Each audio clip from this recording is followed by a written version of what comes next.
Bonjour tout le monde, on se retrouve pour parler de 5 actions à dividendes à acheter et à oublier.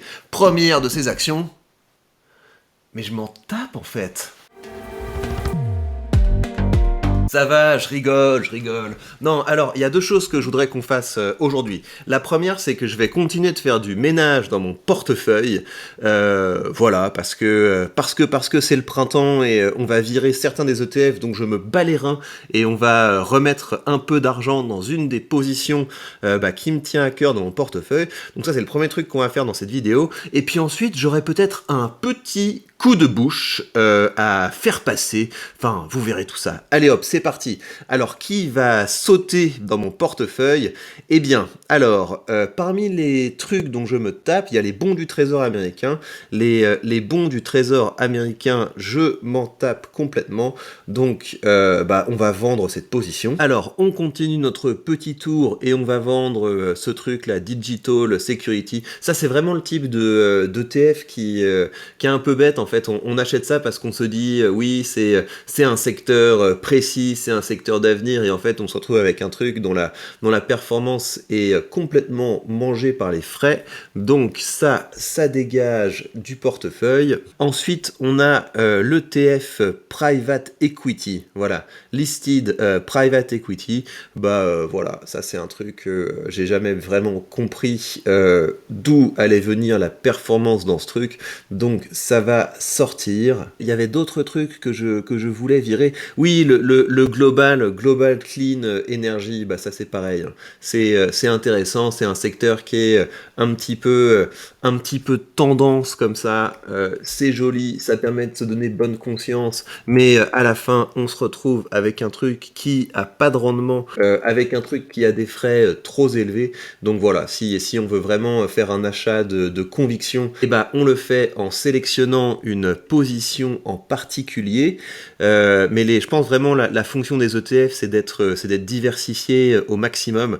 Et moi, je vais garder seulement des ETF qui me versent quelque chose d'intéressant, ou alors des ETF qui sont suffisamment larges pour que je paye pas trop de frais. Et finalement, ce qu'on va virer, c'est les quelques bons du Trésor américain, parce que ça, c'est pareil. En fait, je m'en tape vraiment des bons du Trésor. J'ai pas besoin d'avoir la ceinture plus les bretelles. Je pense que avec toute la diversification que j'ai pas de problème.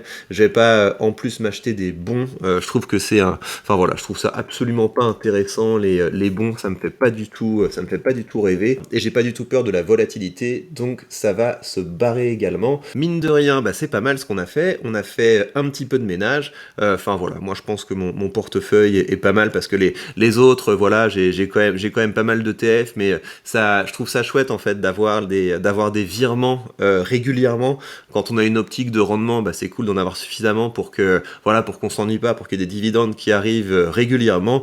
Les ETF qui restent, c'est soit des ETF qui payent beaucoup, soit des ETF qui sont bien diversifiés avec peu de frais. Maintenant, où va-t-on mettre ces 700 € qu'on a récoltés? Eh bien, on va les mettre dans Total, parce que Total, c'est une boîte avec un bon rendement, avec malgré tout des perspectives d'avenir qui sont pas débiles. Et voilà, quand Total baisse un peu, moi je trouve ça chouette de pouvoir acheter. Donc on a vu qu'il y a pas longtemps, Total a tapé les 60 et là c'est retourné aux alentours de 55. Donc je vais en profiter pour renforcer un petit peu ma position. Et bien voilà, nous avons renforcé notre position dans Total. Alors si on regarde en termes de position, voilà, ça me plaît. J'ai Apple en première position, j'ai Realty Income en deuxième position, Total en troisième, Microsoft, Main Street Capital, Air Liquide, Starbucks. Et donc on a quelque chose qui est plutôt bien équilibré entre de la croissance avec du Apple, avec du Microsoft et du rendement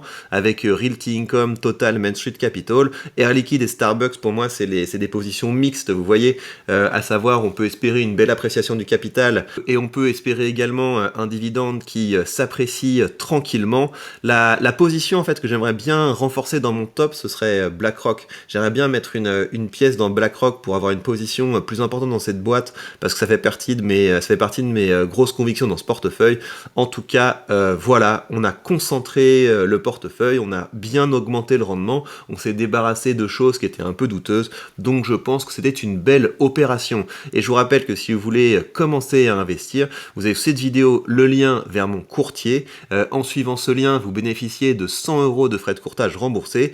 Et voilà, quand vous faites si vous voulez commencer à vous faire un petit portefeuille, si vous voulez acheter une action de ci, une action de là, etc., et le fait d'avoir les frais de courtage remboursés, c'est quand même assez sympa. Après, il faut vous dire, 1 € de frais, voilà, sur un ordre de 100 €, ça fait 1%, sur un ordre de 200 €, ça fait 0,5, donc on commence à être sur des choses qui sont assez indolores, et l'avantage, c'est que, quand vous avez des courtiers qui vous disent, nous, on prend pas de frais, en fait, vous vous rendez compte qu'ils vendent vos ordres et que vous tapez un gros spread, ça veut dire que vous achetez jamais vos actions au meilleur prix, et ça, sur le long terme, ça peut gréver beaucoup plus la performance qu'un petit frais et des conditions d'achat transparentes. Bref, vous avez mon lien affilié sous cette vidéo. En choisissant de suivre ce lien, vous avez un bon courtier, et en plus de ça, vous pouvez soutenir la chaîne. Et maintenant, ça va être l'heure du coup de bouche. Alors, moi, ce qui m'agace, c'est quelque chose, je voudrais vraiment qu'on arrête avec ça. Je sais pas comment on va faire, mais il va falloir arrêter avec ça.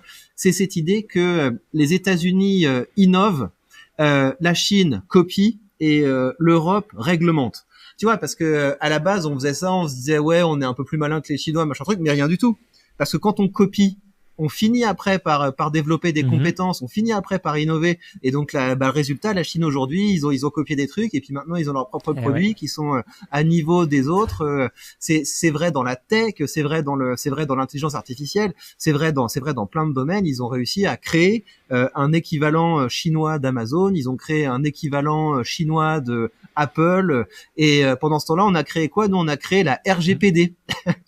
Et donc les RGPD, c'est ce truc absolument épouvantable où dès qu'on va dans un site, on nous demande si on veut accepter les cookies, alors qu'on s'en fout complètement. Enfin, moi personnellement, je m'en foutais avant qu'il y ait des cookies. C'est quelque chose, j'aurais pu très bien vivre sans, mais c'est toujours le même délire. C'est sous couvert de protéger les consommateurs, on crée en Europe un enfer pour les innovateurs et un paradis pour les juristes. Donc on les embrasse. J'embrasse les juristes, il y a aucun problème. Mais en fait, le droit commence quand la confiance entre les gens s'arrête.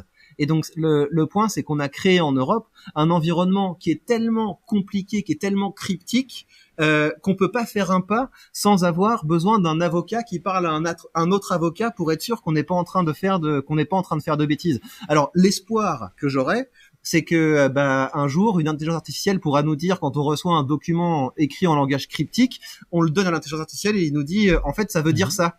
Mais le problème, c'est qu'on a rien trouvé de plus malin que de commencer à interdire ChatGPT. Donc ChatGPT a été interdit en Italie, et aujourd'hui il y a des menaces sur le fait que ChatGPT va être interdit en France. Pourquoi? Parce qu'il y a une avocate qu'on embrasse. Je vais donner son nom parce que j'ai lu ça dans un article. Zoé Villain. Qu'a fait Zoé Villain?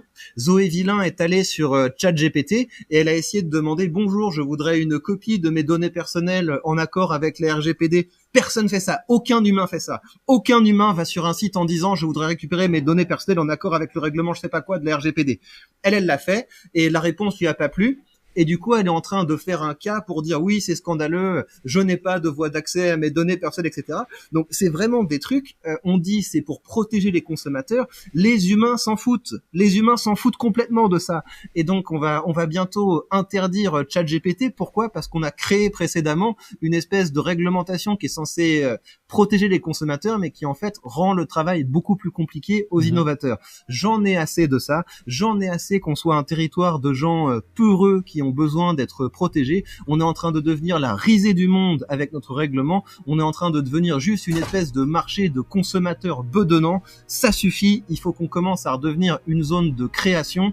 Et on espère avec ce podcast qu'on va vous motiver à aller dans cette direction. Mais ça suffit. L'Europe a aussi le droit d'innover. On a été sur le toit du monde. Alors, on arrête d'être une maison de retraite dorée. On se sort les doigts et on arrête avec tous ces règlements. C'est qui? C'est Thierry Breton.